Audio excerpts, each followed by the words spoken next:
What are you doing right now? Is it something that you really love? Millions of people at this very second are doing exactly what makes them happy.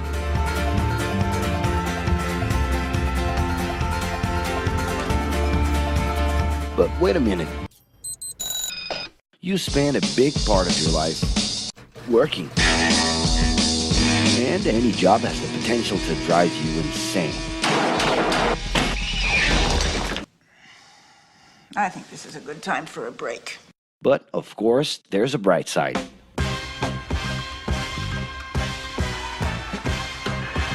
And the best thing, time off. As a matter of fact, the way we work influences new trends and behaviors in society. And if some things are new and different to you, and to everyone else, it's good to know that the ones who really capture the idea are those young millennials. Otherwise known as Generation Y, G, we, globalists. Okay. We know you heard about this. They represent a new workforce in the global market and have high aspirations. Half of them already have or plan to open their own businesses. Because of their digital, liquid, and collective mindset, they are affecting the way we produce and work in the future. Sounds complicated? Actually, keeping things simple was the motto that baby boomers worked by in the 60s and 70s. Rules were a lot clearer back then. The workspace was confined to the office. Responsibilities were individual-based and very specific, and you knew exactly the right time to start and finish your day. At that time, after the World Wars, the institution represented the security that everyone was dreaming about. Because of this, it made total sense to be a company man and respond well to linear and hierarchical structures. But be careful. Once you chose a career, it was a decision that would pretty much last for the rest of your life. Older workers would teach young ones because putting in long years of experience was essential if you wanted to grow within the company. Having a job would guarantee social status and was the first step towards marriage and a first kid 9 months later. Work didn't mix with personal life. No bringing work home. But baby boomers worked a lot. It's been a hard day's night. And this had to do with keeping a deep sense of discipline and honor. Day-to-day sacrifices guaranteed that the family would be taken care of, and they knew that a big payoff would come, even if it would take a while.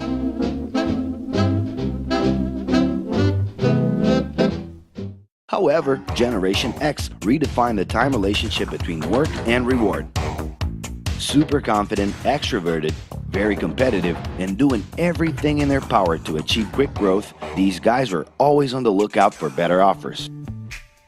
A profitable idea could easily put them into a leadership position based on meritocracy without taking their experience into account. As they searched for more ways to personally stand out and be professionally independent, they relied on degrees, including MBAs and PhDs, to get ahead of their competitors. Pressure, pushing down on me, pressing down on you. No man has spoken. In this more individualistic style of thinking, a nice wardrobe and a business card could help them close better deals and expand their network. Being in the right place at the right time is what would define the work schedule. Business time was extended into the happy hour. This mix between personal and professional life turned a workaholic into someone who was admirable and even sexy. In the grace of your love. The winner was whoever could get onto the board of directors in the shortest time possible I can do anything if I can just get a chance. and thus immediately live out the pleasures of this achievement. You want the money, you control the witness. I'll leave you lonely, I don't move you into business. But today the journey's a little different. It really seems more important to have fun on the ride than to make it to the final destination.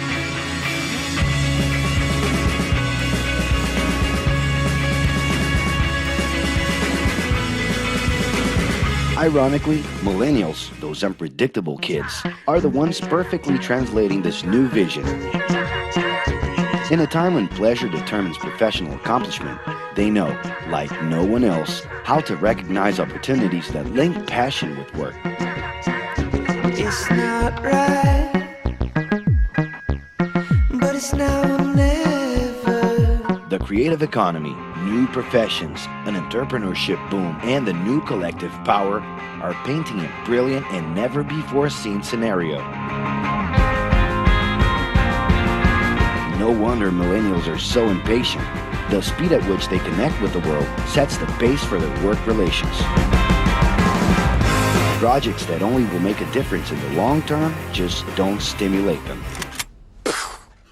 And they need constant feedback so they can feel that their efforts are being recognized.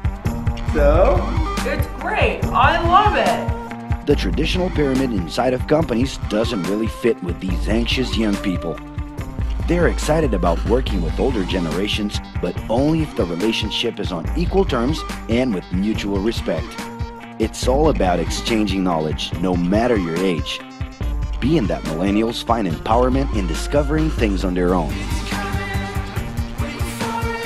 It's natural for them to diversify their channels and seek out informal types of education instead of simply picking out a major. In the end, professional commitment is not just a norm. It's something that naturally comes from truly engaging experiences. Besides having a job, it's become more important to have a purpose that can be carried out in different forms at the same time. Mobility, shared workspaces, home offices, and the possibility to create your own hours make work always present, anytime and everywhere. For that reason, people with different work styles are having more freedom to tap into their talents, and even those with introverted personalities can transform their ideas into million-dollar businesses. Yes, you can stay in your pajamas as long as you maintain an updated and attractive profile across your social network.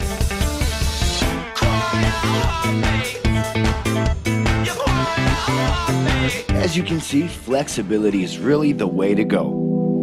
Millennials are fascinated when they get involved in works in progress and feel motivated by learning new skills. They're excited about an open and forever beta world where testing and messing with something unfinished is the only way to create the new. Millennials need more than ever to feel autonomous, and they're exhilarated by the challenge to develop and participate collaboratively.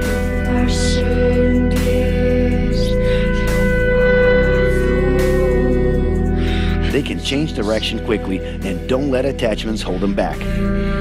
It's about living better in the present with no illusion that the future can be controlled.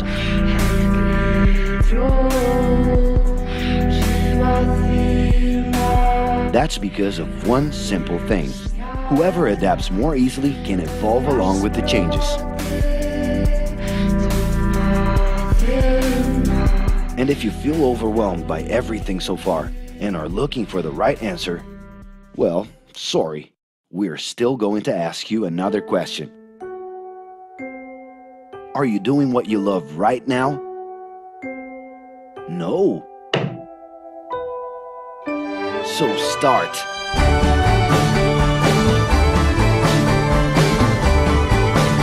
The clock is ticking and your life is in a hurry. Discover your life's purpose and make it happen. Loving your work will put you in motion. It's the only way to lead a fulfilling life every day.